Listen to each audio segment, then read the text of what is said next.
Hello friends, सबको all field command channel में स्वागत है। और इस वीडियो के जरिए आप समझ पाएंगे कि जो लोकल जो टेलीविज़न सेट होता है जिसमें माइक्रो प्रोसेसर के रूप में IC 8873 जो यूज किया जाता है और उसमें कौन कौन से विभाग किस प्रकार से काम करते हैं, बहुत ही सिंपल वे में इस वीडियो के ज़रिए हम लोग समझेंगे। तो सबसे पहले ये समझेंगे कि IC 8873 जो कि माइक्रो प्रोसेसर IC होता है, जो कि टेलीविज़न सेट में जितने भी विभाग होते हैं उस सभी विभाग के काम को कंट्रोल करने का काम है ये IC करता है। तो इस IC में यहाँ इस ब्लॉक डायग्राम में देखेंगे कि चारों तरफ पिन बने हुए हैं, लेकिन वास्तविक रूप में जो IC होता है इस IC में एक तरफ 32 पिन बने होते हैं और दूसरे तरफ भी 32 पिन बने होते हैं। कुल मिलाकर के 64 पिन बने होते हैं। जो एक्चुअली जो IC होता है, जो वास्तविक रूप में जो IC बना होता है, उस IC के पिनों का गिनती करने का नियम क्या है कि IC के लिखे हुए भाग को सामने करेंगे और सामने करने के बाद में आगे वाले पिनों की गिनती बाएं से दाएं करते हैं, जबकि पीछे वाले पिनों की गिनती दाएं से बाएं करते हैं। तो यहाँ से पिन नंबर 1 स्टार्ट होगा, लिखे हुए भाग को सामने करेंगे और सबसे पहले आगे वाले पिनों की गिनती स्टार्ट करेंगे।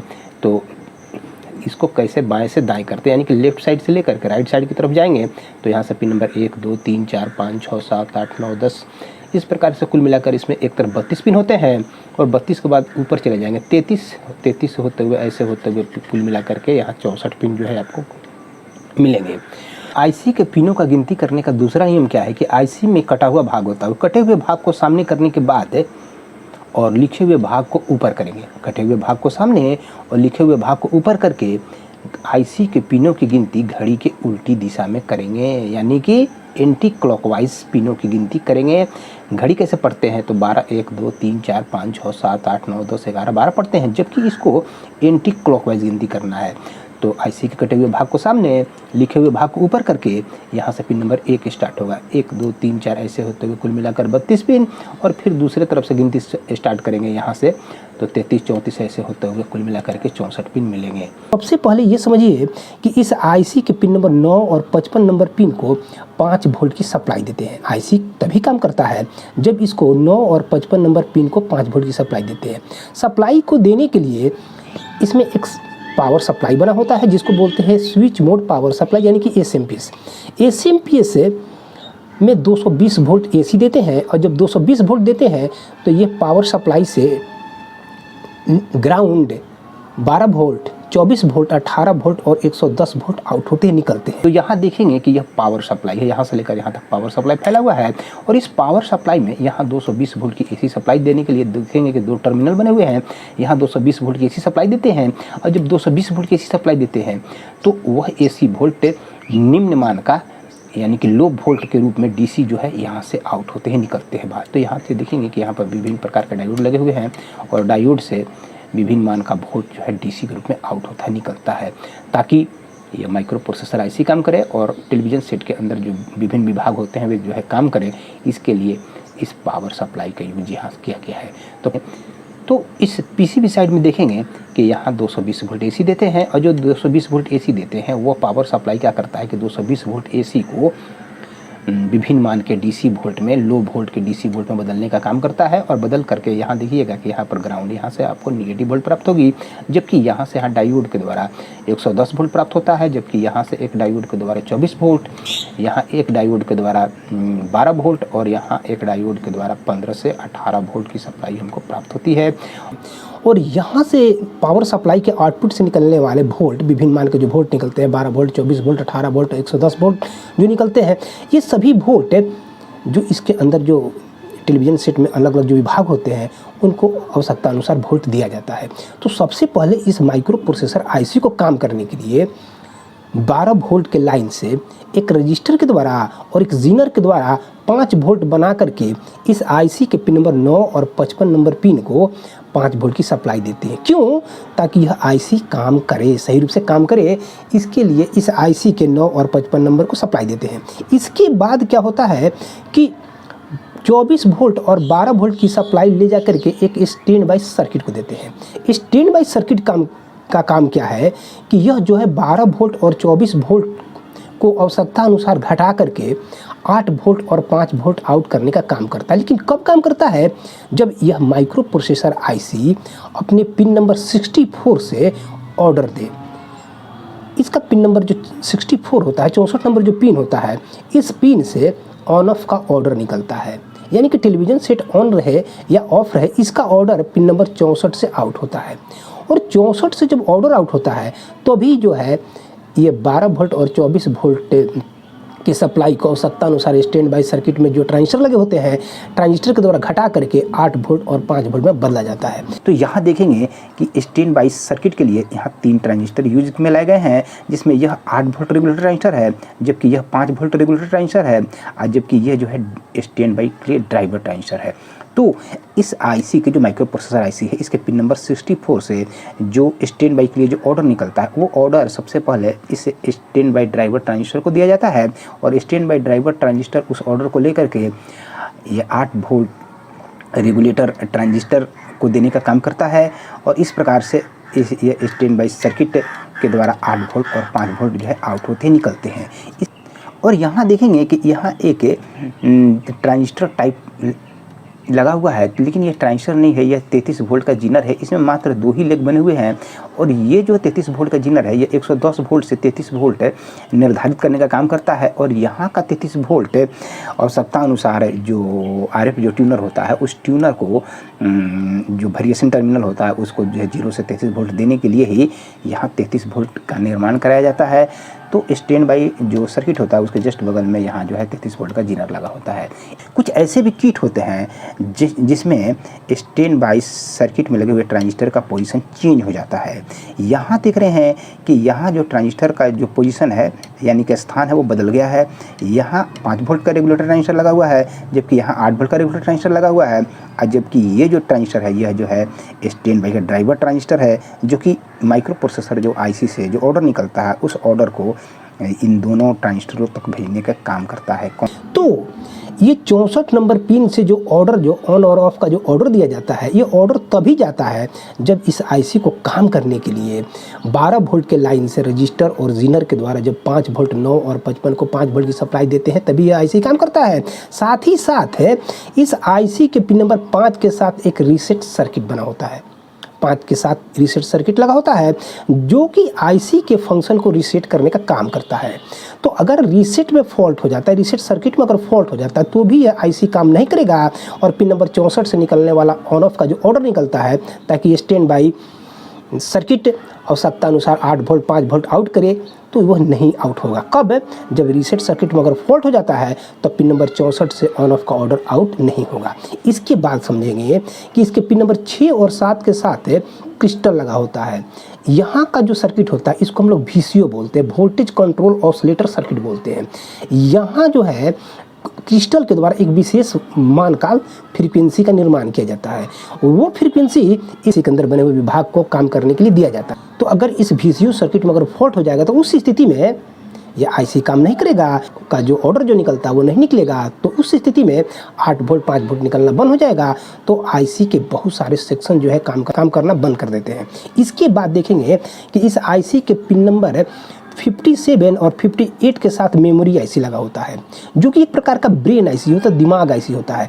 ये क्या करता है कि आईसी जो भी काम करता है, जो भी फंक्शन करता है, उस सारे फंक्शन का रिकॉर्ड यह मेमोरी आईसी अपने पास रखता है, और आवश्यकता अनुसार जब इस आईसी की आवश्यकता होती है, ज़रूरत होती है, तो ये मेमोरी आईसी उसको प्रदान करने का काम करता है। तो अगर मेमोरी सर्किट में किसी प्रकार से खराबी हो जाए, यानी कि मेमोरी आईसी में खराबी हो जाए, या उससे संबंधित अगर कोई कंपोनेंट में खराबी हो जाएगी, तो उस स्थिति में भी यह आईसी काम नहीं करता है, और पिन नंबर 64 से निकलने वाला जो ऑन ऑफ का ऑर्डर जो निकलता है, वो ऑर्डर नहीं निकलेगा। इस आईसी के पिन नंबर 9 को पॉजिटिव सप्लाई देते हैं, 9 और 55 नंबर पिन को पॉजिटिव सप्लाई देते हैं। तो यहाँ से जब गिनती करेंगे, तो गिनती करते हुए चले जाएंगे पिन नंबर 9 नंबर पिन, और यह इधर जो है आपको 55 नंबर पिन मिलेगा। 9 और 55 को पॉजिटिव सप्लाई देते हैं, कहाँ से? तो 12 वोल्ट का जो पावर सप्लाई का लाइन होता है, उसे पॉजिटिव सप्लाई देते हैं, ताकि यह आईसी काम करे। इसके बाद इस आईसी के पिन नंबर 5 के साथ रीसेट सर्किट लगा होता है। देखिएगा कि यहाँ जो है एक ट्रांजिस्टर लगा हुआ है, ये रीसेट के लिए ट्रांजिस्टर लगा हुआ है, इससे कुछ रिलेटेड कुछ कंपोनेंट लगे हुए हैं। तो 5 के साथ अगर रीसेट सर्किट में भी फॉल्ट हो जाता है, तो उस स्थिति में ये आईसी काम नहीं करता है, और आईसी के पिन नंबर 64, यहाँ पिन नंबर 64 होता है, 64 नंबर पिन से ऑन वोल्ट आउट नहीं होगा। और इस आईसी के पिन नंबर 6 और 7 के साथ यहाँ क्रिस्टल का यूज़ किया गया है। यहाँ से गिनती करते हुए जाएंगे तो देखेंगे कि पिन नंबर 6 और 7 के साथ यह क्रिस्टल लगा हुआ है। क्रिस्टल भी अगर फॉल्टी हो जाता है तो उस स्थिति में आईसी काम नहीं करता। इसके अलावा इस आईसी के पिन नंबर 57 और 58 के साथ यहाँ मेमोरी आईसी यूज़ में लाया गया है। तो मेमोरी आईसी में भी अगर फॉल्ट हो जाता है तो उस स्थिति में ये आईसी काम नहीं करता है। तो कहने का अर्थ ये है कि अगर यहाँ पिन नंबर 64 से ऑर्डर आउट नहीं होता है तो उस स्थिति में हम लोगों को पिन नंबर 9 और 5 पर सप्लाई की जांच करना होता है। इसके बाद पिन नंबर 5 के साथ रीसेट सर्किट की जांच करेंगे और पिन नंबर 6, 7 का लगा हुआ VCO सर्किट की जांच करेंगे और पिन नंबर 57 और 58 के साथ यानी कि 57 और 58 के साथ लगे हुए मेमोरी आईसी की जांच करेंगे। और अगर ये सब सही होंगे तो उस स्थिति में आईसी के पिन नंबर 64 से यानी कि 64 से ऑन ऑफ का ऑर्डर आउट होगा। और जब ऑन ऑफ का ऑर्डर आउट होता है तो उस स्थिति में स्टैंड बाई सर्किट से 8 वोल्ट और 5 वोल्ट आउट होता है, निकलता है। और वो 8 वोल्ट 5 वोल्ट निकल करके इस आईसी के अंदर बने हुए हॉरिजॉन्टल सेक्शन और वीडियो सेक्शन को दिया जाता है ताकि इस आईसी के अंदर का जो वीडियो सेक्शन हो और हॉरिजॉन्टल सेक्शन हो वो काम करे। तो अगर यहाँ का वोल्ट अगर मिस कर जाता है, अगर स्टैंड बाई सर्किट में खराबी हो जाएगी या यहाँ से ऑन ऑफ अगर ऑर्डर नहीं मिलेगा तो उस स्थिति में आईसी के अंदर का हॉरिजॉन्टल सेक्शन काम नहीं करेगा। तो जब हॉरिजॉन्टल सेक्शन काम नहीं करता है तो टेलीविज़न की स्क्रीन पर लाइट प्राप्त नहीं होती है। और इसी प्रकार से अगर वीडियो सेक्शन काम नहीं करता है तो टेलीविज़न की स्क्रीन पर चित्र प्राप्त नहीं होगा। तो इस प्रकार से यहाँ तक हम लोग समझें। इसके बाद समझेंगे कि स्टैंड बाई जो ऑन ऑफ का जो वोल्ट ऑर्डर आउट होता है, जो स्टैंड बाई के लिए जो ऑर्डर आउट होता है जो पिन नंबर 64 से निकलता है, इसके ऑर्डर को कंट्रोल करने के लिए आप देखेंगे कि पिन नंबर 3 के साथ की लगा होता है। जो टेलीविज़न सेट होता है उसके फ्रंट में की लगे होते हैं। की को दबा करके आवश्यकता अनुसार ऑन और ऑफ की ऑर्डर देते हैं इस आईसी को। जब इसको ऑर्डर देंगे तो उसी अनुसार से पिन नंबर 64 से ऑन ऑफ का ऑर्डर निकलेगा और उस प्रकार से यहाँ से 8 वोल्ट और 5 वोल्ट आउट होंगे।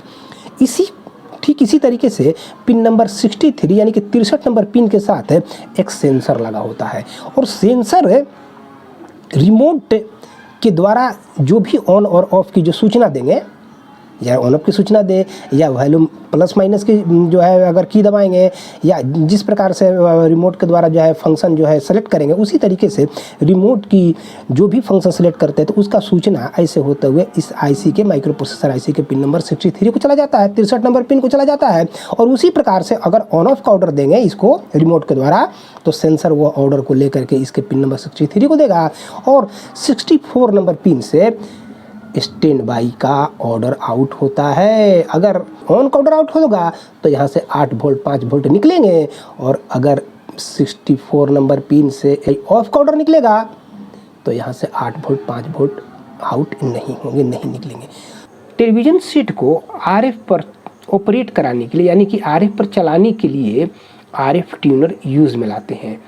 तो आज से कुछ वर्ष पहले तक टेलीविज़न सेट को आरएफ पर चलाए जाते थे, लेकिन आजकल जितने भी टेलीविज़न सेट होते हैं वे डायरेक्ट ऑडियो और वीडियो पर चलाए जाते हैं।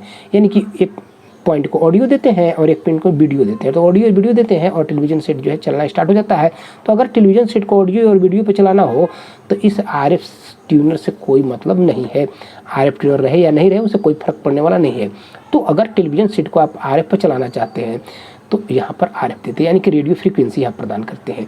तो यहाँ जो आरएफ जो देते हैं तो उस आरएफ को आईएफ में बदलने का काम आरएफ ट्यूनर करता है और आईएफ में बदल करके यहाँ से वीडियो और साथ ही साथ साउंड दोनों आपस में मिले हुए आईएफ के रूप में यहाँ से बाहर निकलते हैं।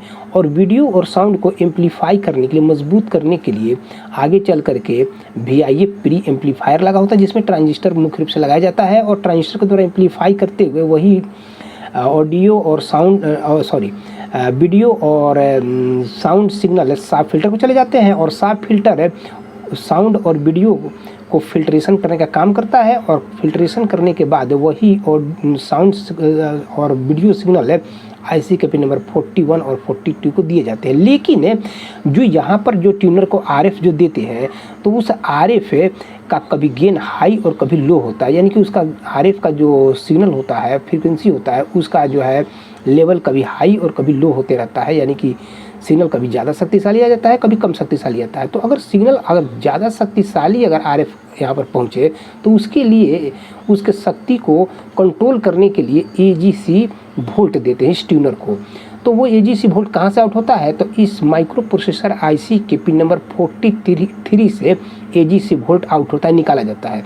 और एजीसी का पूरा नाम होता है ऑटोमेटिक गेन कंट्रोल। ये ऑटोमेटिक ढंग से गेन को यानी कि शक्ति को कंट्रोल करने का काम करता है। आरएफ अगर काफ़ी शक्तिशाली आ रहा हो तो उस स्थिति में एजीसी वोल्ट के लेवल को घटा दिया जाता है, और अगर आरएफ काफ़ी कमज़ोर आ रहा हो तो एजीसी वोल्ट को बढ़ा दिया जाता है। तो यहाँ के वोल्ट को घटा करके और बढ़ा करके आरएफ जो इस ट्यूनर को दिया जाता है उसको आवश्यकता अनुसार कम और ज़्यादा शक्तिशाली किया जाता है। इसके बाद इस आरएफ ट्यूनर में बैंड बना होता है, बैंड 1 बैंड 2। तो बैंड 1 और बैंड 2 के द्वारा इस ट्यूनर में आवश्यकता अनुसार बैंड को सेलेक्ट करते हैं कि कौन सा बैंड जो है लो बैंड यूज करना चाहते हैं कि हाई बैंड यूज करना चाहते हैं।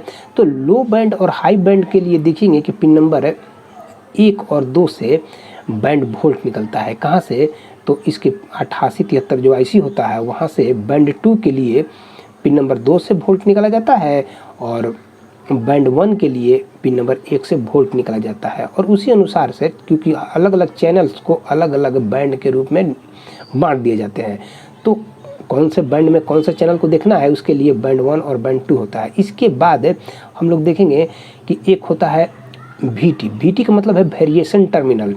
वेरिएशन टर्मिनल के वोल्ट को बदल करके इस ट्यूनर में एक वेरिएशन टर्मिनल होता है, यानी कि वह टर्मिनल जिसके वोल्ट को आवश्यकता अनुसार लो और हाई करके आवश्यकता अनुसार विभिन्न चैनल, क्योंकि आरएफ के रूप में यहाँ पर अनेकों चैनल का प्रोग्राम देते हैं, यहाँ पर आरएफ के रूप में जो अनेकों चैनल का प्रोग्राम देते हैं, तो उसमें से किस चैनल के प्रोग्राम को आप देखना चाहते हैं, तो वो जो है सिलेक्शन करने के लिए वेरिएशन टर्मिनल को 0 से लेकर के 33 वोल्ट की सप्लाई देते हैं।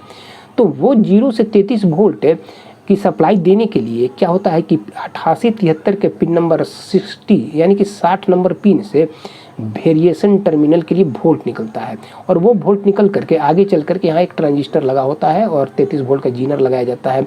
और यहाँ इस ट्यूनर के VT टर्मिनल को यानी कि वेरिएशन टर्मिनल को जिसको हम लोग TU भी बोलते हैं यानी कि ट्यूनिंग टर्मिनल भी बोलते हैं, तो इस टर्मिनल को 0 से 33 वोल्ट दे करके आवश्यकता अनुसार से किसी एक चैनल के प्रोग्राम को प्राप्त करते हैं। हालांकि यहाँ पर अनेकों चैनल का प्रोग्राम देते हैं, लेकिन कोई एक ही चैनल यहाँ से आउट हो, एक ही चैनल का प्रोग्राम यहाँ से आउट हो, इसके लिए VT टर्मिनल के वोल्ट को आवश्यकता अनुसार कम और अधिक करके आवश्यकता अनुसार कोई एक चैनल के प्रोग्राम को प्राप्त करते हैं। इसके बाद AFT का पूरा नाम होता है ऑटोमेटिक फाइन ट्यूनिंग। ये ऑटोमेटिक ढंग से यहाँ के जो ट्यूनिंग वोल्ट देते हैं यानी कि वेरिएशन टर्मिनल को जो वोल्ट देते हैं उसके ऑटोमेटिक ढंग से उसके वोल्ट को कंट्रोल करने का काम कौन करता है, तो AFT करता है।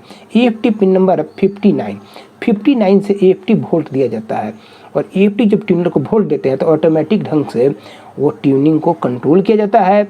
और इस प्रकार से यहाँ से जो है IF के रूप में जो किसी एक चैनल का प्रोग्राम आउट होता है वीडियो और साउंड के रूप में, तो वो प्रोग्राम जो है यहाँ आगे चल कर के VIF प्री एम्पलीफायर में शक्तिशाली होता है, और साफ फिल्टर के द्वारा फिल्टर होते हुए वही प्रोग्राम IC के पिन नंबर 41, 42 को देते हैं। लेकिन पिन नंबर 43, 60, 59, 1, 2 और 41, 42 से रिलेटेड अगर कंपोनेंट अगर फॉल्टी हो जाते हैं, ख़राब हो जाते हैं, तो उस स्थिति में आपका टेलीविज़न सेट ऑडियो वीडियो पर तो चलेगा, लेकिन RF पर टेलीविज़न सेट नहीं चलेगा। तो चूँकि अभी जितने भी टेलीविज़न सेट चलाए जाते हैं, ऑपरेट कराए जाते हैं, वे सभी ऑडियो और वीडियो पर चलाए जाते हैं, क्योंकि RF पर जब टेलीविज़न सेट को ऑपरेट कराते हैं तो उस स्थिति में पिक्चर उतना साफ और आवाज़ साफ और स्पष्ट प्राप्त नहीं होते हैं। तो साफ और स्पष्ट प्राप्त करने के लिए ही टेलीविज़न सेट को ऑडियो और वीडियो पर डायरेक्ट चलाया जाता है। तो अगर टेलीविज़न सेट को आप ऑडियो और वीडियो पर ऑपरेट करा रहे हैं तो उस स्थिति में ये रहे या नहीं रहे इससे कोई फर्क पड़ने वाला नहीं है। इसके बाद हम लोग आगे समझेंगे। तो यदि टेलीविज़न सेट को ऑडियो और वीडियो पर अगर चलाना हो, ऑपरेट करना हो, तो उस स्थिति में वीडियो सिग्नल देने के लिए देखेंगे कि IC 8873 का पिन नंबर 23 और 24 पिन का प्रयोग वीडियो सिग्नल देने के लिए करते हैं, जबकि ऑडियो सिग्नल IC के पिन नंबर 22 और 32 नंबर पिन को ऑडियो सिग्नल देते हैं। तो जो यहाँ ऑडियो और वीडियो देते हैं तो वो ऑडियो और वीडियो सिग्नल में से ऑडियो सिग्नल आईसी के अंदर विभिन्न प्रक्रियाओं से होते हुए गुजरते हुए ऑडियो सिग्नल इस आईसी के आउटपुट पिन 28 और 29 यानी कि 28 और 29 नंबर पिन से ऑडियो सिग्नल आउट होता निकलता है। और यहाँ से निकलने वाला ऑडियो सिग्नल जो कि काफ़ी कमज़ोर होता है, तो इस सिग्नल को लेकर के इस आईसी के इनपुट पिन 1 को देते हैं। तो यहाँ हम लोग देखेंगे कि 28 और 29 से निकलने वाला जो ऑडियो सिग्नल होता है वो सिग्नल में से कोई एक ही सिग्नल ले लिया जाता है। अगर यहाँ स्टूडियो का आईसी का मतलब डबल आईसी लगे होंगे तो 28 और 29 दोनों पिन से ऑडियो सिग्नल प्राप्त करेंगे, और केवल अगर एक ही आईसी लगा हो तो उस स्थिति में केवल कोई एक पिन से ऑडियो सिग्नल प्राप्त करते हैं। और यहाँ से निकलने वाला ऑडियो सिग्नल आईसी के इनपुट पिन, अगर आईसी TDA 2003 लगा हो तो उसके इनपुट पिन 1 को ऑडियो सिग्नल देते हैं, और उसका इनपुट पिन 1 होता है, और 1 को जो ऑडियो सिग्नल देते हैं वो पूरा शक्तिशाली ऑडियो सिग्नल है पिन नंबर 4 से निकाल करके स्पीकर को दे देते हैं और आवाज़ को हम लोग सुन लेते हैं। लेकिन आईसी को काम करने के लिए सप्लाई देना होता है, तो जो एसएमपीएस जो पावर सप्लाई होता है उस पावर सप्लाई से 18 वोल्ट की सप्लाई ले करके ऑडियो जो आउटपुट के रूप में जो आईसी लगा होता है उस आईसी के पिन नंबर 5 को 18 वोल्ट की सप्लाई देते हैं काम करने के लिए। और इनपुट में जैसे ही कमज़ोर सिग्नल देते हैं तो आउटपुट से निकल कर सिग्नल स्पीकर को चला जाता है, आवाज़ को सुनते हैं। और इस आईसी के पिन नंबर 3 को निगेटिव सप्लाई देते हैं, यानी कि ग्राउंड से जोड़ते हैं। और क्या होता है कि टेलीविज़न सेट में म्यूट सर्किट भी बना होता है। म्यूट सर्किट का काम क्या है कि आवश्यकता अनुसार अगर बीच में अगर आवाज़ को बंद करना, पिक्चर आता रहे और आवाज़ अगर आप चाहते हैं कि आवाज़ जो है बीच में ही स्टॉप कर दे, रोक दे, तो उसके लिए म्यूट सर्किट होता है। जैसे ही रिमोट के द्वारा जब हम लोग यहाँ इस सेंसर को म्यूट की इंफॉर्मेशन देते हैं तो वो इंफॉर्मेशन इस आईसी के पिन नंबर 63 को प्राप्त होता है, और उस स्थिति में इस आईसी के पिन नंबर 61 नंबर पिन से म्यूट वोल्ट आउट होता है। और म्यूट वोल्ट जो आउट होता है वो म्यूट सर्किट को चलाता है। म्यूट सर्किट में देखेंगे कि यहाँ पर 2 ट्रांजिस्टर लगे होते हैं, और म्यूट सर्किट के द्वारा यही वोल्ट चला जाता है कहाँ, तो इस आईसी के पिन नंबर जो 1 होता है इनपुट पिन, वहाँ के वोल्टेज को ड्रॉप करके और यहाँ पर आवश्यकता अनुसार आवाज़ को सुनते हैं और या नहीं सुनते हैं। तो जैसे ही म्यूट को ऑन करेंगे तो स्पीकर से आवाज़ आउट निकलना बंद हो जाती है, और जब म्यूट को ऑफ करेंगे तो स्पीकर से आवाज़ प्राप्त होगी। तो म्यूट सर्किट का प्रयोग आवश्यकता अनुसार आवाज़ को बीच में ही स्टॉप करने के लिए करते हैं। तो इस प्रकार से म्यूट सर्किट हो गया, और ये हो गया ऑडियो आउटपुट सेक्शन। इसके बाद वीडियो के बारे में जानेंगे कि जो यहाँ पर वीडियो सिग्नल देते हैं पिन नंबर 23 और 24 को जो वीडियो सिग्नल देते हैं, तो वीडियो सिग्नल काफ़ी कमज़ोर होता है। तो इस आईसी के अंदर काफ़ी एम्पलीफाई होता है वीडियो सिग्नल। एम्पलीफाई होने के बाद में वही वीडियो सिग्नल विभिन्न प्रक्रियाओं से गुजरते हुए वो वीडियो सिग्नल 3 पार्ट में बट करके आईसी के पिन नंबर 50, 51 और 52 से आरजीबी के रूप में वीडियो सिग्नल आउट होता है, निकलता है। 50 से निकलने वाला वीडियो सिग्नल रेड होता है, जबकि 51 से निकलने वाला वीडियो सिग्नल ग्रीन होता है, और 52 से निकलने वाला वीडियो सिग्नल ब्लू आउट होता है। तो red, green, blue video signal बाहर निकलता है। हालांकि यहाँ जो वीडियो सिग्नल देते हैं वो तो क्या होता है कि एक ही में जो है सभी कलर कंबाइन होते हैं, मिले होते हैं, लेकिन वो वीडियो सिग्नल 3 पार्ट में बट करके 50, 51, 52 नंबर पिन से आउट होते हैं, निकलते हैं। और निकलने के बाद वो वीडियो सिग्नल को एम्पलीफाई करने के लिए, मजबूत करने के लिए पिक्चर ट्यूब के जो पिन होते हैं वो पिन के साथ बेस बोर्ड लगा होता है। बेस बोर्ड में क्या किया जाता है कि यहाँ से 50, 51, 52 से निकलने वाला जो आरजीबी सिग्नल होते हैं, यानी कि रेड, ग्रीन, ब्लू जो वीडियो सिग्नल होते हैं, उसको एम्पलीफाई किया जाता है बेस बोर्ड के द्वारा। सीआरटी बेस में आरजीबी सिग्नल को एम्पलीफाई करने के लिए देखेंगे कि यहाँ पर 3 ट्रांजिस्टर लगे होते हैं, और तीनों ट्रांजिस्टर के द्वारा आरजीबी सिग्नल को एम्पलीफाई करते हुए वही सिग्नल है सीआरटी बेस से होते हुए पिक्चर ट्यूब के जो 3 कैथोड होते हैं, रेड, ग्रीन, ब्लू, उसको वीडियो सिग्नल दिया जाता है। और एम्पलीफाई करने के बाद में वही वीडियो सिग्नल है पिक्चर ट्यूब के कैथोड, जिसमें 3 पिक्चर ट्यूब में 3 कैथोड होते हैं, एक रेड कैथोड होता है, एक ग्रीन कैथोड होता है और एक ब्लू कैथोड होता है। तीनों कैथोड को red, green, blue video signal देते हैं। जब red, green, blue video signal देते हैं तो टेलीविज़न के स्क्रीन पर हमको रंगीन चित्र प्राप्त होते हैं, यानी कि कलरफुल चित्र प्राप्त होता है। तो कैथोड को काम करने के लिए इसके देखिएगा कि जिसके जस्ट तीनों कैथोड के पीछे हीटर लगा होता है, और हीटर को सप्लाई देने के लिए और पिक्चर ट्यूब के विभिन्न पिनों को सप्लाई देने के लिए, और साथ ही साथ देखेंगे कि जो यहाँ पर जो पिक्चर जो प्राप्त होता है वो स्क्रीन के बीचों बीच बिंदु के रूप में प्राप्त होता है। तो उसको लंबाई और चौड़ाई की दिशा में फैलाने के लिए अभी टेलीविज़न सेट में अनेकों विभाग बने होते हैं। पिक्चर जो रेड ग्रीन ब्लू जो वीडियो सिग्नल के रूप में जो यहाँ देते हैं पिक्चर ट्यूब को, तो वो पिक्चर जो है स्क्रीन के बीचों बीच बिंदु के रूप में प्राप्त होते हैं। तो वो बिंदु के रूप में प्राप्त होने वाला चित्र को लंबाई और चौड़ाई की दिशा में फैलाने के लिए आप देखिएगा कि एक वर्टिकल सेक्शन बना होता है और एक हॉरिजॉन्टल सेक्शन बना होता है।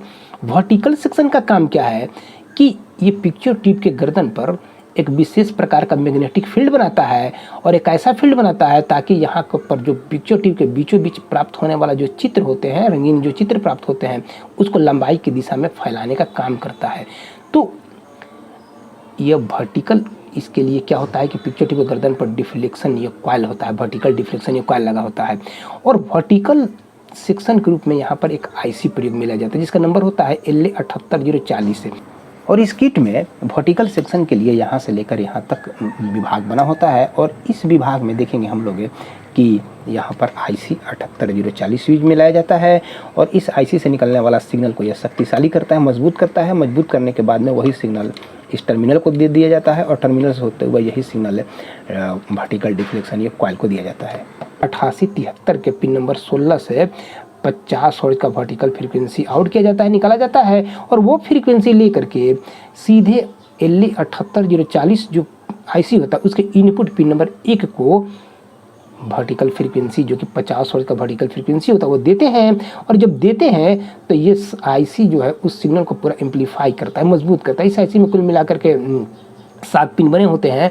तो इस IC के 1 नंबर पिन को वर्टिकल कमज़ोर वर्टिकल फ्रीक्वेंसी देते हैं, और शक्तिशाली वर्टिकल फ्रीक्वेंसी इसके पिन नंबर 5 से लेकर के डिफ्लेक्शन ये कॉइल को देते हैं। और जैसे डिफ्लेक्शन ये कॉइल को 50 हर्ट्ज की वर्टिकल फ्रीक्वेंसी देते हैं, जो कि कहाँ से आता है, तब पिन नंबर 16 से निकलने वाला वर्टिकल फ्रीक्वेंसी इस IC के द्वारा एम्पलीफाई किया जाता है। एम्पलीफाई होने के बाद में वही वर्टिकल फ्रीक्वेंसी जब डिफ्लेक्शन ये कॉइल को देते हैं, तो यहाँ पर प्राप्त होने वाला जो चित्र, जो रंगीन जो चित्र जो बिंदु के रूप में प्राप्त होता है, उसको वह लंबाई की दिशा में फैलाने का काम करता है। लेकिन इस IC LA78040 को काम करने के लिए पिन नंबर 2 और 6 को 24 वोल्ट की सप्लाई देते हैं, जो कि कहाँ से दिया जाता है, तो पावर सप्लाई से हम लोग जानते हैं कि 24 वोल्ट की सप्लाई भी आउट होती है, निकाली जाती है। तो 24 वोल्ट की सप्लाई को लेकर के इसके पिन नंबर 2 और 6 को 24 वोल्ट की सप्लाई देते हैं, जबकि इसके पिन नंबर 4 को ग्राउंड करते हैं, यानी कि निगेटिव लाइन से जोड़ दिया जाता है। इसके बाद देखेंगे हम लोग कि हॉरिजॉन्टल सेक्शन के बारे में जानेंगे, क्योंकि वर्टिकल फ्रीक्वेंसी तो दे दिए डिफ्लेक्शन कॉइल को, लेकिन हॉरिजॉन्टल फ्रीक्वेंसी नहीं देंगे तो जो बिंदु के रूप में जो चित्र प्राप्त होता है वो चौड़ाई की दिशा में नहीं फैलेगा। तो चौड़ाई की दिशा में फैलाने के लिए हॉरिजॉन्टल सेक्शन बना होता है। तो हॉरिजॉन्टल सेक्शन को काम करने के लिए 15625 हर्ट्ज की फ्रीक्वेंसी देना होता है, और वो फ्रीक्वेंसी इस IC 8873 जो माइक्रो प्रोसेसर IC होता है इसके पिन नंबर 13 से 15625 हर्ट्ज का फ्रीक्वेंसी आउट होता है, निकलता है। 15625 हर्ट्ज की फ्रीक्वेंसी निकाला जाता है, और निकाल करके एक ड्राइवर ट्रांजिस्टर होता है, ड्राइवर ट्रांजिस्टर को देते हैं शक्तिशाली होने के लिए। शक्तिशाली होने के बाद में ये ट्रांजिस्टर के बेस को 15625 हर्ट्ज की जो फ्रीक्वेंसी देते हैं, 15625 फ्रीक्वेंसी देते हैं, तो ये ट्रांजिस्टर उसको शक्तिशाली करके अपने कलेक्टर से निकाल करके DT का मतलब है ड्राइवर ट्रांसफार्मर को दे देता है, और ड्राइवर ट्रांसफार्मर के प्राइमरी को जब फ्रीक्वेंसी देते हैं तो वो फ्रीक्वेंसी सेकेंडरी से निकाल करके वही फ्रीक्वेंसी फिर एक आगे चलकर ट्रांजिस्टर यूज में लाते हैं, जिसको हॉरिजॉन्टल आउटपुट ट्रांजिस्टर बोलते हैं। और इस ट्रांजिस्टर के द्वारा वो सिग्नल को पूरा एम्पलीफाई करके मजबूत करके वही फ्रीक्वेंसी लेकर के EST के पिन नंबर 2 को फ्रीक्वेंसी देते हैं, और 4 नंबर को जब वोल्ट देते हैं तो EST के विभिन्न पिन से विभिन्न मान का वोल्ट आउट होता है, निकलता है। और साथ ही साथ जो यहाँ से 15625 हर्ट्ज का जो फ्रीक्वेंसी होता है वही फ्रीक्वेंसी लेकर के हॉरिजॉन्टल डिफ्लेक्शन ये कॉइल को देते हैं, ताकि जो पिक्चर जो टेलीविज़न के स्क्रीन के बीचों बीच जो बिंदु के रूप में प्राप्त होता है उसको चौड़ाई की दिशा में क्या किया जाए तो फैलाया जा सके। और हॉरिजॉन्टल सेक्शन के लिए देखेंगे कि यहाँ पर ड्राइवर ट्रांजिस्टर लगा होता है, और इस ड्राइवर ट्रांजिस्टर के बेस को 15625 हर्ट्ज की फ्रीक्वेंसी यानी कि 15625 हर्ट्ज की फ्रीक्वेंसी इस आईसी के पिन नंबर 13 से निकाला जाता है और निकाल करके इसको दिया जाता है। और जो देते हैं जो सिग्नल उसको एम्पलीफाई करने के बाद में यह ड्राइवर ट्रांजिस्टर उसको एम्पलीफाई करके इस ड्राइवर ट्रांसफार्मर को देता है और ड्राइवर ट्रांसफार्मर के बाद वही सिग्नल है पूर्णतः एम्पलीफाई होने के लिए देखेंगे कि यहाँ पर एक ट्रांजिस्टर लगा होता है जिसको हॉरिजॉन्टल आउटपुट ट्रांजिस्टर बोलते हैं। और यहाँ शक्तिशाली होने के बाद वही सिग्नल है इस टर्मिनल से होते हुए डिफ्लेक्शन या कॉइल को चला जाता है और साथ ही साथ ईएसटी को देते हैं। तो हॉरिजॉन्टल डिफ्लेक्शन या कॉइल को जैसे ही 15625 हर्ट्ज की यानी कि 15625 हर्ट्ज की जब फ्रीक्वेंसी प्राप्त होता है तो यह यहाँ पर आने वाला चित्र को चौड़ाई की दिशा में फैलाने का काम करता है, जबकि वर्टिकल जो यहाँ से वर्टिकल फ्रीक्वेंसी जो वर्टिकल डिफ्लेक्शन या कॉइल को देते हैं तो यह जो है चित्र जो बिंदु पर प्राप्त होता है उसको लंबाई की दिशा में फैलाने का काम करता है। इसके बाद समझेंगे ईएसटीटी। ईएसटीटी को अभी हम लोग समझे कि पिन नंबर 2 को 15625 हर्ट्ज की फ्रीक्वेंसी देते हैं और इसके पिन नंबर 4 को 110 वोल्ट की सप्लाई देते हैं। तो 110 वोल्ट की सप्लाई देने के लिए ये पावर सप्लाई से 110 वोल्ट आउट होता है, निकाला जाता है। और पावर सप्लाई से निकलने वाला 110 वोल्ट की सप्लाई जब यहाँ देते हैं तो ईएसटी के विभिन्न पिन से विभिन्न मान का सप्लाई आउट होता है, निकाला जाता है। तो सीआरटी बेस को काम करने के लिए 180 वोल्ट की सप्लाई देना होता है। तो ईएसटी के पिन नंबर 10 से 180 वोल्ट का सप्लाई लेकर के इस सीआरटी बेस को देते हैं ताकि ये सीआरटी बेस काम करे। साथ ही साथ ये हीटर को काम करने के लिए 3 से 6 वोल्ट की सप्लाई देना होता है। तो 3 से 6 वोल्ट की सप्लाई देने के लिए हीटर सप्लाई इस ईएसटी के पिन नंबर 8 से निकाला जाता है और 8 से निकाल करके हीटर सप्लाई देते हैं तीनों हीटर को ताकि हीटर जले। और हीटर जब जलेंगे तभी कैथोड प्लेट काम करते हैं, कैथोड प्लेट हीट होते हैं और हीट होते हैं तो इधर से आने वाला वीडियो सिग्नल टेलीविज़न के स्क्रीन पर प्रदर्शित होता है। इसके बाद जो G2 जो होता है, G2 से 100 से लेकर 1000 वोल्ट आउट होते हैं, निकाला जाता है और 100 से लेकर 1000 वोल्ट निकाल करके इसके स्क्रीन जो पिन होता है उस स्क्रीन पिन को 100 से लेकर के 1000 वोल्ट की सप्लाई कहाँ से देते हैं तो इस ईएसटी से ही स्क्रीन वोल्ट की सप्लाई और फोकस की वोल्ट की सप्लाई दिया जाता है। तो स्क्रीन और फोकस पिन को सप्लाई यहाँ से हम लोग क्या करते हैं तो देते हैं। इसके बाद जो पिक्चर ट्यूब होता है तो पिक्चर ट्यूब के फाइनल एनोड को हम लोग एक्स्ट्रा हाई टेंशन वोल्ट देते हैं और वो एक्स्ट्रा हाई टेंशन वोल्ट इस ईएसटी के फाइनल एनोड तार जो कि सबसे मोटा तार होता है उससे निकाल करके ऐसे होते हुए ईएसटी से निकाल करके ऐसे होते हुए पिक्चर ट्यूब को देते हैं ताकि टेलीविज़न के स्क्रीन पर प्रकाश प्राप्त हो। तो इस प्रकार से ये टेलीविज़न सेट का विभिन्न सेक्शन कैसे कैसे काम करते हैं उसके बारे में हम लोग समझे। साथ ही साथ ये समझेंगे कि अगर 15625 हर्ट्ज का जो हॉरिजॉन्टल फ्रीक्वेंसी होता है वो फ्रीक्वेंसी का अगर वैल्यू अगर कम और अधिक हो तो उसकी सूचना इस ईएसटी के पिन नंबर 8 से निकाल करके फ्लाई बैक पल्स के रूप में इस आईसी के पिन नंबर 12 को देते हैं कि यहाँ से निकलने वाला फ्रीक्वेंसी का वैल्यू कितना है, कम है या अधिक है। तो उसको कंट्रोल करने के लिए ही उसकी सूचना ऐसे होते हुए इस आईसी को दिया जाता है ताकि आईसी को पता चले कि पिन नंबर 13 से फ्रीक्वेंसी का जो वैल्यू है, मान है, वह जो है सही है या नहीं है। तो इसके लिए पिन नंबर ईएसटी के पिन नंबर 8 से फ्लाई बैक पल्स के रूप में जो सूचना निकाल करके इस आईसी के पिन नंबर 12 को देते हैं। और साथ ही साथ जो यहाँ से जो वीडियो सिग्नल जो आउट होते हैं निकलते हैं 50 51 52 से जो red green blue video signal निकलते हैं तो red green blue video signal निकल करके तीनों कैथोड को जाते हैं और यहाँ पर चित्र प्राप्त होता है। लेकिन अगर कैथोड का वोल्टेज अगर किसी कारणवश हाई और लो हो जाए या ईएसटी से निकलने वाला वोल्ट हाई और लो हो जाता है तो उस स्थिति में टेलीविज़न के स्क्रीन पर प्राप्त होने वाला लाइट भी लो और हाई हो सकता है। तो लो और हाई लाइट नहीं हो, हमेशा लाइट जो है एक समान प्राप्त हो। तो उसके लिए क्या होता है कि पिन नंबर ईएसटी के पिन नंबर 9 से एबीएल वोल्ट निकाला जाता है और एबीएल वोल्ट ऑटोमेटिक ढंग से ब्राइटनेस के लेवल को कंट्रोल करने के लिए ही इस आईसी के पिन नंबर 27 को देते हैं। और जब आईसी के पिन नंबर 27 को EBL वोल्ट देते हैं कि लाइट की क्या पोजीशन है, लाइट कम आ रहा है कि ज़्यादा आ रहा है, इसकी सूचना इस EST के पिन नंबर 9 से निकाल करके इसके पिन नंबर 27 को देते हैं। और उसी अनुसार से 50, 51, 52 से निकलने वाला कंट्रोलिंग वोल्ट और साथ ही साथ वीडियो सिग्नल जा कर के कैथोड के वोल्टेज को कंट्रोल करते हैं और टेलीविज़न के स्क्रीन पर लाइट एक समान प्राप्त होता है। तो इस प्रकार से ये टेलीविज़न सेट के विभिन्न सेक्शन कैसे काम करते हैं उसके बारे में हम लोग समझे। तो थैंक यू वेरी मच जो आपने इस वीडियो को देखने में अपना महत्वपूर्ण समय दिया। और हम चाहेंगे कि अगर मेरे चैनल को सब्सक्राइब नहीं किए तो सब्सक्राइब करें और वीडियो अच्छा लगे तो लाइक करें। धन्यवाद।